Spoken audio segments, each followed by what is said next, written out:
We're going to be in 2 Corinthians chapter 11 this morning. We're going to look at the first 6 verses. I want to say thank you to Bernie and Cody for teaching the chapter 9 and chapter 10, and we appreciate their diligent study and their knowledge that they shared with us.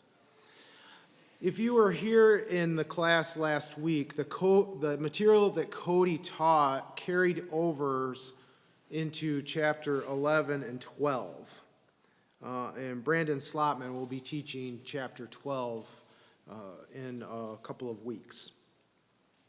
So back in chapter 10 that Cody taught, Paul addressed a group of people who have come to Corinth and they have undermined Paul's authority. And they are teaching things that are opposed to the gospel and the truth that Paul first preached in Corinth. Paul doesn't identify these people or name them personally, but he does quote them, which I found interesting. So he was informed of some way of what they were saying about him and what they were doing, teaching themselves. I'm assuming that Titus probably updated Paul about this anti-Paul group when he met up with him in Macedonia.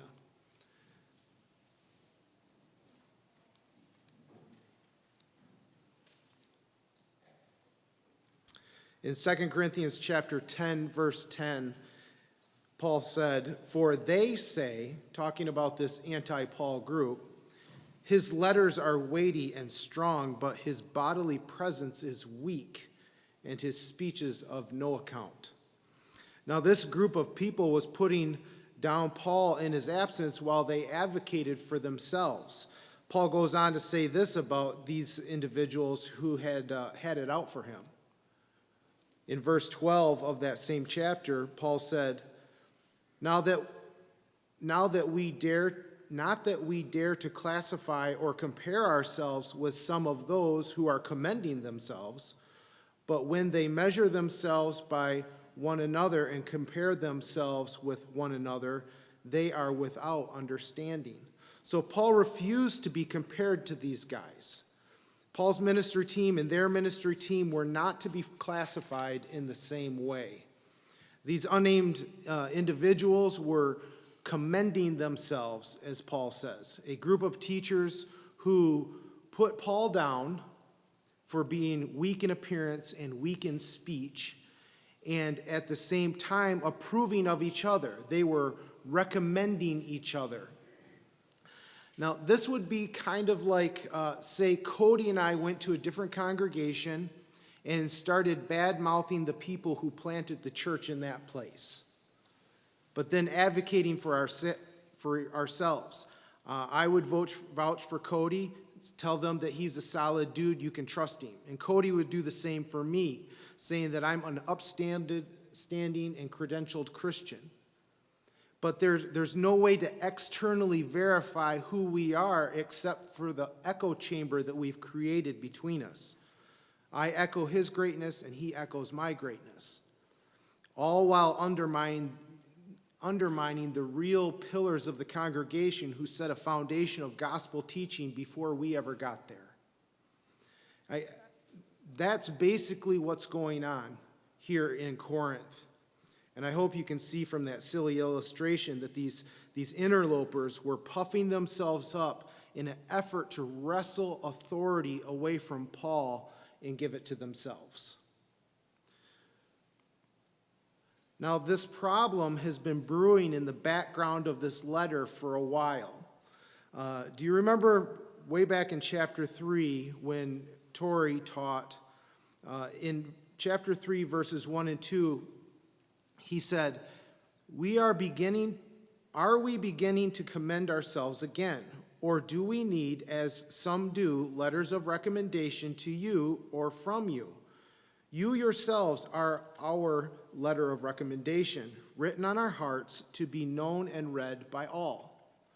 So Tori said when he taught that chapter that they didn't have credentialed colleges like we think of today when a person applies for a job and they go and present a diploma verifying their education.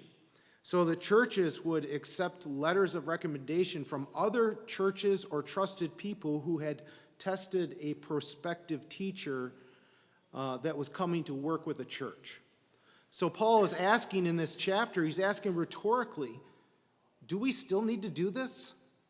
With all of the work that I did in and around planting the church in Corinth, do I really need to itemize my credentials?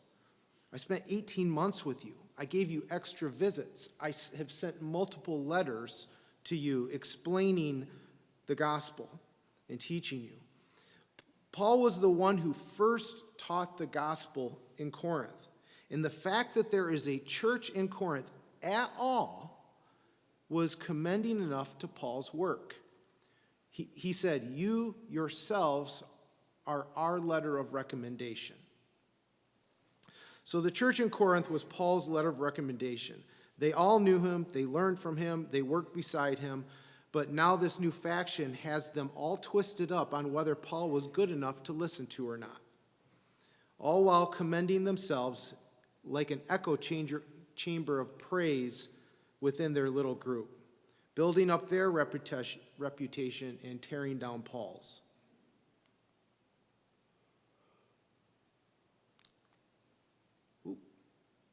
There we go. 2 Corinthians chapter 10, verses 17 and 18. These last two verses in Cody's class last week, Paul said, let the one who boasts, boast in the Lord. For it is not the one who commends himself who is approved, but the one whom the Lord commends.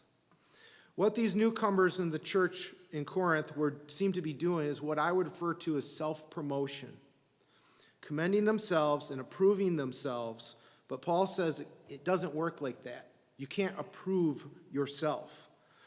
The ideal situation is approval from Jesus, getting commendation from the Lord. And Paul's work in Corinth was approved in that ideal way. Souls were saved by the gospel that he preached. The blood of Jesus had cleansed the church from sin, making it pure, and the Spirit of Christ had gifted that church in magnificent and complete ways. That is all that Corinth needed to remember that validates Paul's authority. They were saved. Now, because their salvation speaks as a commendation from God to Paul's work, it would be foolish for Paul to need to prove himself any further. But that is exactly what he does. Paul defends himself to the point of foolishness in the next two chapters. So picking up in a new material, 2 Corinthians chapter 11, verse 1. The ESV says, I wish you would bear with me in a little foolishness. Do bear with me. The Amplified version, I kind of like the Amplified version. It kind of inserts some intended meaning, helping me understand what's being said. The Amplified says, I wish you would bear with me while I indulge in a little foolishness, but indeed you are bearing with me as you read this. So chapters 11 and 12, Paul uses the adjective foolish 5 times and the noun foolishness 3 times. Within chapters 11 and 12 is what was referred to sometimes as Paul's foolish speech. And by that they mean it is folly. It is senseless for him to do. But Paul is getting ready to do what seems senseless to him because it should be self-evident to the Corinthians who know him. But these interlopers, like I said, have them all twisted up.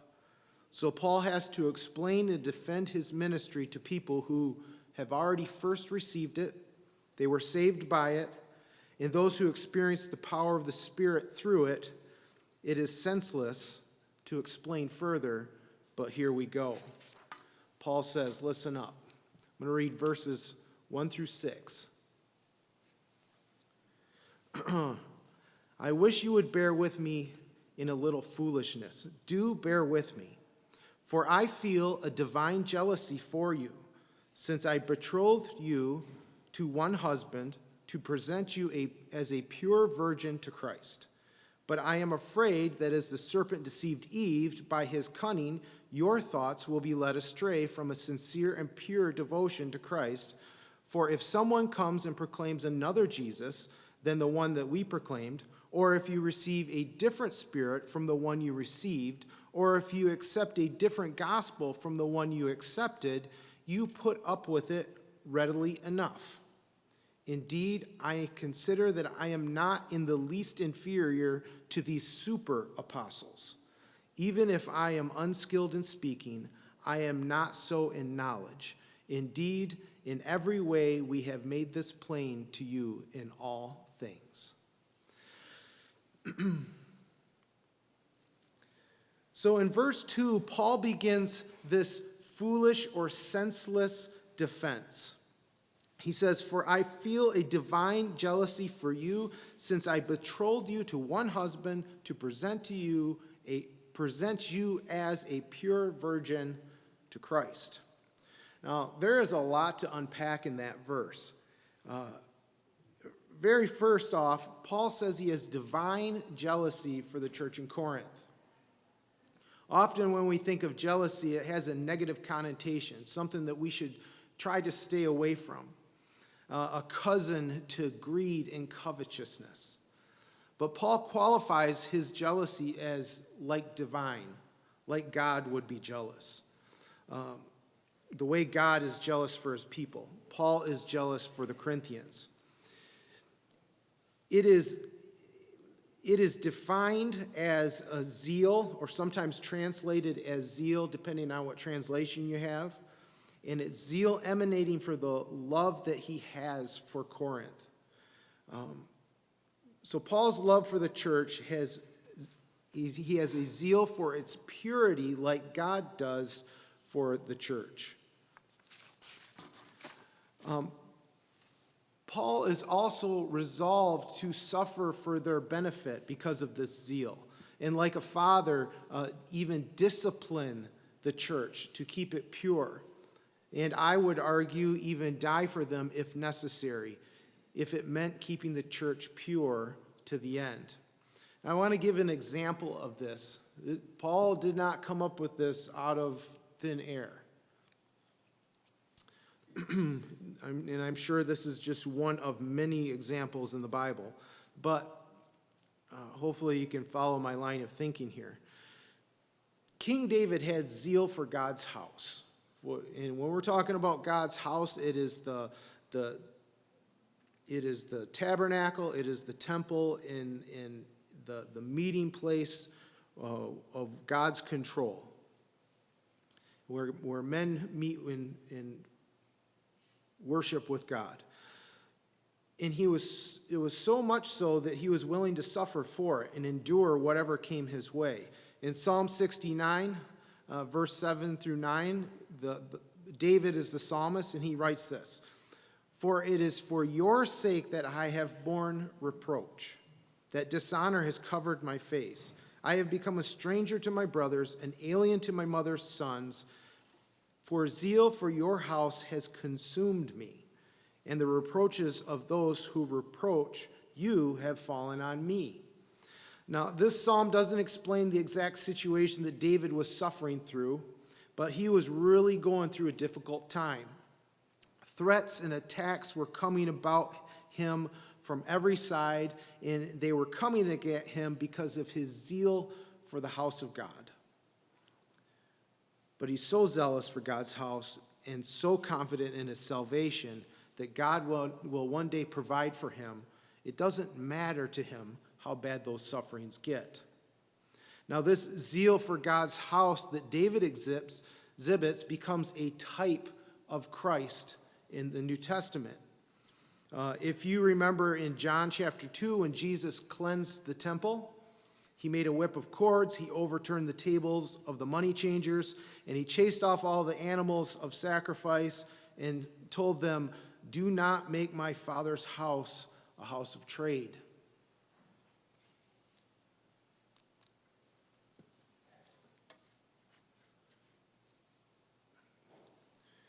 And in John chapter 2, verse 17 through 22, the Bible records, And his disciples remembered that it was written, "Zeal for your house will consume me."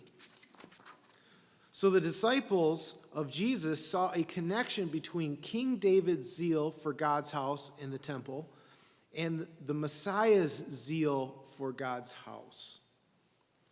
So the Jews said to him, "What sign do you show us for doing these things?" So the Jews that saw Jesus do this and cleanse the temple wanted to see evidence of Jesus' authority to cleanse the temple, literally whipping it into shape. And Jesus answered them. He said, "Destroy this temple, and in 3 days I will raise it up." And the Jews then said, "It has taken 46 years to build this temple, and you will raise it up in 3 days?" But he was speaking about the temple of his body, and when therefore he was raised from the dead, his disciples remembered that he had said this, and they believed the scriptures and the words that Jesus had spoken. So 3 years go by before the disciples piece all of the picture together. The disciples recognized that there was a double meaning being applied to the house of God. They didn't realize this until Jesus resurrected from death, and then that light bulb went off in their head. The temple of God is the body of Christ, specifically the resurrected body of Christ. And so the type of zeal for God's house that the disciples remembered, they remembered King David had that. They witnessed in Jesus resurrected from the dead. Zeal for the temple of God, for the church, is best defined by the actions of Jesus. Actions that are driven by love and purity of the temple.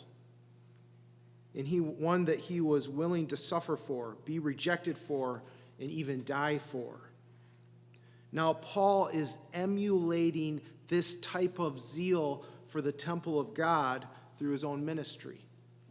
Paul is capable of cracking a whip and chasing off sin. 1 Corinthians is full of correction of sin. He's even had to make a face-to-face, painful visit to correct problems. And then he had to write a severe letter.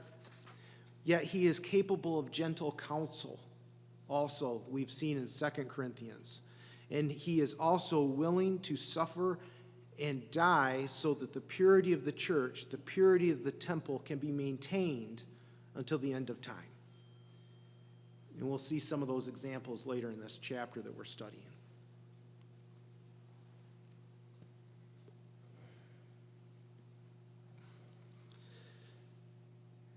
So Paul feels this divine jealousy for Corinth, zeal for the house of God, the temple. And he says, "For I feel this divine jealousy for you, since I betrothed you to one husband to present you as a pure virgin to Christ." Paul went through great effort to evangelize the Corinthians. He says that I betrothed you to one husband. The word betrothed is not one that we use in our modern language very often.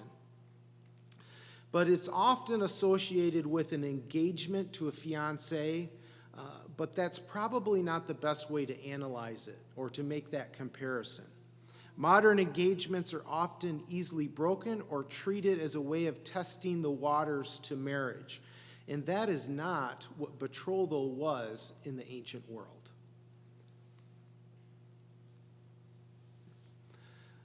The word betrothed in the original Greek is harmozo, meaning harmony,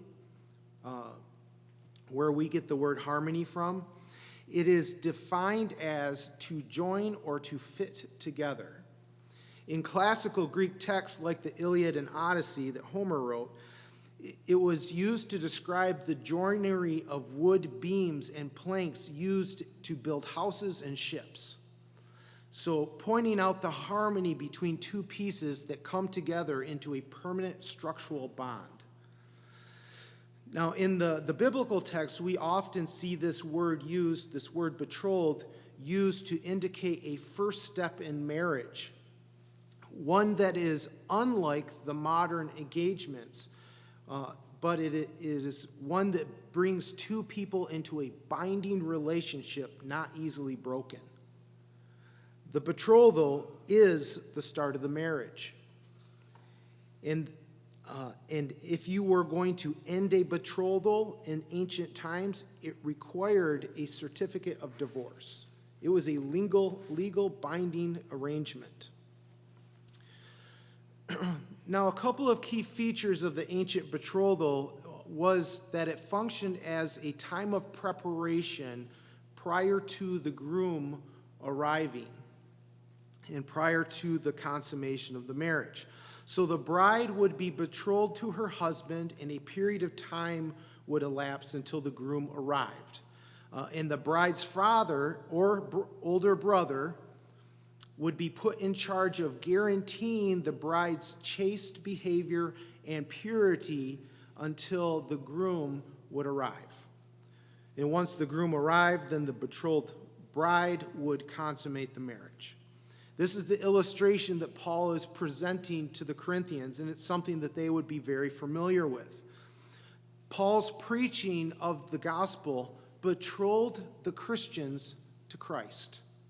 The gospel message joined them in a permanent way to Christ that is not easily broken. And Paul is overseeing the betrothed like a father or an older brother, making sure that the church is pure and chaste until the groom arrives. And he says, "Since I betrothed you to one husband, I present you as a pure virgin to Christ." Paul is concerned about the church's purity being corrupted by these false teachers that have come into Corinth. What a terrible thing it would be to have the groom show up and the bride be filthy, used, and unrecognizable from the way in which he left her. And that's what Paul's worried about. Now, verse 3 says, "But I am afraid that as the serpent deceived Eve by his cunning, your thoughts will be led astray from a sincere and pure devotion to Christ." So in verse 3, Paul uses another illustration to drive his point home. Paul says that I'm trying to keep you pure during this betrothal period, waiting for the groom. And the false teachers are threatening that purity and that union to the groom. And what they are doing is similar to what the serpent did in the Garden of Eden. The Garden of Eden, in the Genesis account, is a fundamental narrative that we have to understand as Christians. It sets the framework of our understanding of God and our relationship with Him, what sin does during the fall, and the cost of our redemption. The original relationship between God and His creation was very good. He and Adam walked in the cool of the day together, but the cunning or the craftiness of that serpent threatened their relationship. And Eve was deceived by it. Satan's cunning and craftiness led to Eve's sin. And Adam and Eve's sin led to death and the ruin of their relationship between them and God. Paul is warning Corinth, these false teachers are doing to you what the devil did to Eve. And I am afraid your thoughts will be led astray from a sincere and pure devotion to Christ. Now, verse 4 starts with an explanatory 4. Paul is explaining how these crafty deceptions are leading the Corinthians away from their sincere and pure devotion to Christ. He says, "For if someone comes and proclaims another Jesus than the one we proclaimed, or if you receive a different spirit from which you received, the one you received, or if you accept a different gospel from the one you accepted, you put up with it readily enough." So Paul's problem with these false teachers was not jealousy over their eloquent speaking. His problem was that they were fundamentally changing the gospel message that saved them. They were changing it into a message that did not have the power to save. There's three categories here that the Corinthians were being deceived in and subsequently being led astray from their devotion to Christ. And I don't believe that we are ever told exactly what these false teachers were teaching, so I think it's natural to ask, what is meant by another Jesus? What is meant by a different spirit? And what is meant by a different gospel? Because we don't want to fall into the same deceptions. Now, if we look down a few verses, we can see that these teachers are Jewish. This should give us a hint of what they were doing, because they were not just pagan idolaters. Later on in this chapter, in verse 13, it says, "For such men are false apostles, deceitful workmen, disguising themselves as apostles of Christ." And in verse 22, Paul goes on and he says, "Are they Hebrews? Well, so am I. Are they Israelites? So am I. Are they offspring of Abraham? So am I." Now, most of the commentators agree that these guys were Jews, probably from Jerusalem, trying to bind Jewish law as a requirement of salvation upon the Gentile church. Paul has been building an argument against these false teachers through the whole letter. If you remember back in chapter 3, Paul was comparing the old covenant with the new covenant, and this was to combat what these teachers were saying. In 2 Corinthians chapter 3, verses 7 through 10, Paul said, "Now if the ministry of death, carved in letters of stone, came with such glory that the Israelites could not gaze on Moses' face because of its glory, which was being brought to an end, will not the ministry of the Spirit have even more glory? For if there was glory in the ministry of condemnation, the ministry of righteousness must far exceed it in glory.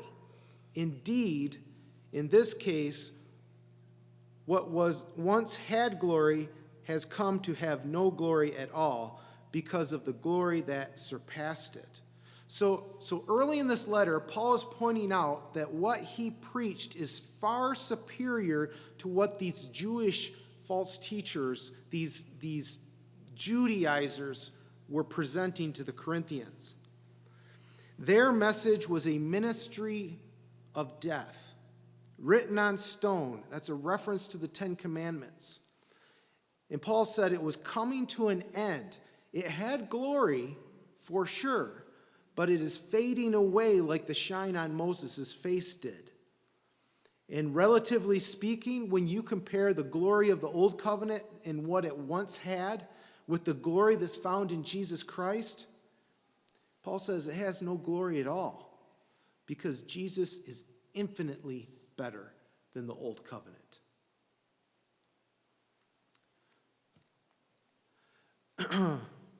Considering this information, when Paul says there is another Jesus, I don't think that the teachers have identified a person, a different person than Jesus as the Messiah. They're not looking over and saying, "That's Gary, he's the one we're following." I don't think that that's what they're doing. And the same with the Spirit and the same with the gospel. It is most likely that these individuals were adding requirements to the Gentile church and arguing that what Paul had presented to them was not sufficient. They were trying to add old covenant law to the covenant of grace. Jesus plus legalism is not the Jesus that Paul preached. And the Spirit that Paul preached was sufficient for a new birth. That Spirit does not need additional requirements added to him. The gospel, the death, the burial, and the resurrection has the power to save, and adding circumcision to that changes it into something completely different. I believe this is what Paul is arguing against. He's arguing against the Judaism, the legalism that the Judaizers were bringing into the Corinthian church. So these Hebrew false teachers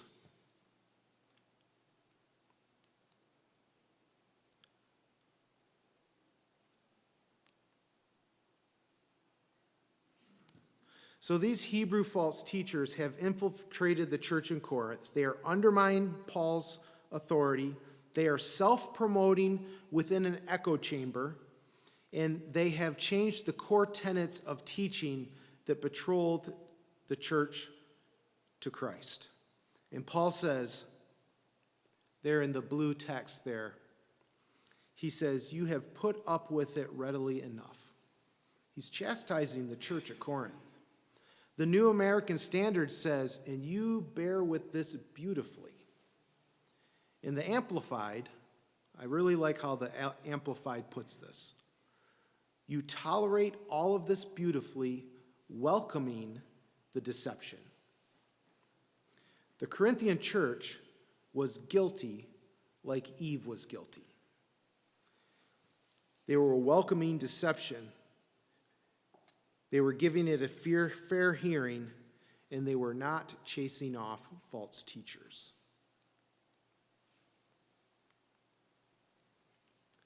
Verses 5 through 6.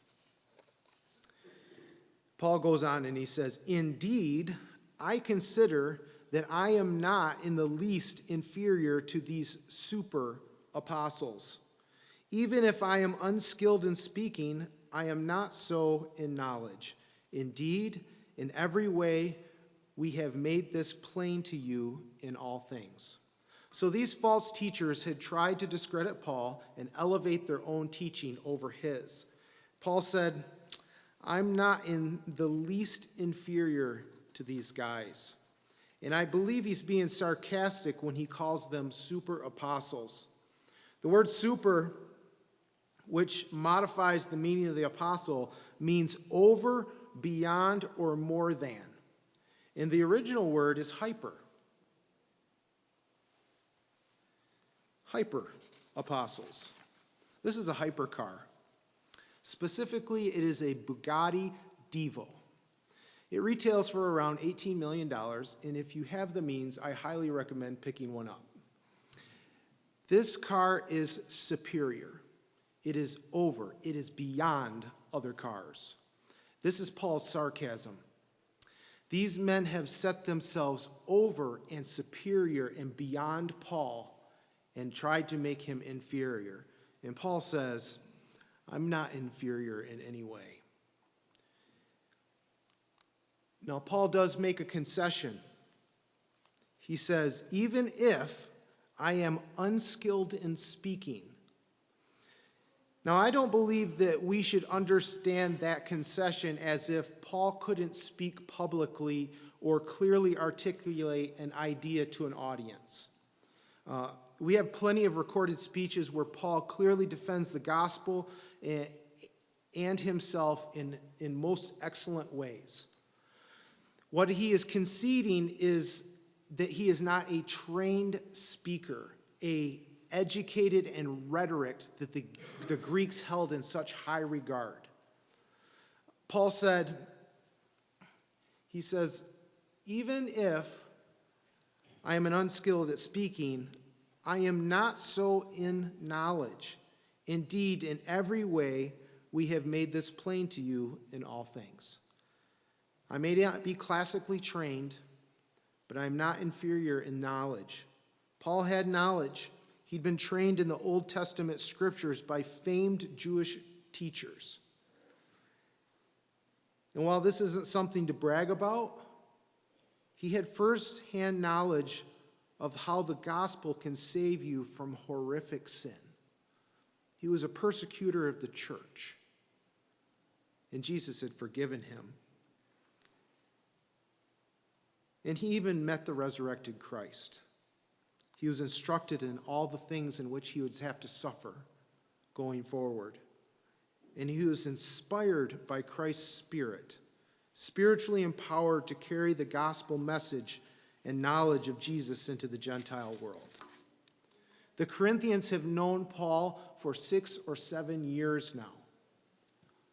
Looking back over that extended relationship, Paul can say, in every way, we have made this plain. Paul was not inferior in knowledge of the gospel of Jesus Christ, even to super apostles who were trying to teach another gospel. I'm going to stop there. Does anybody have any questions or comments? We will pick up in verse 7 next week. Thank you for your attention.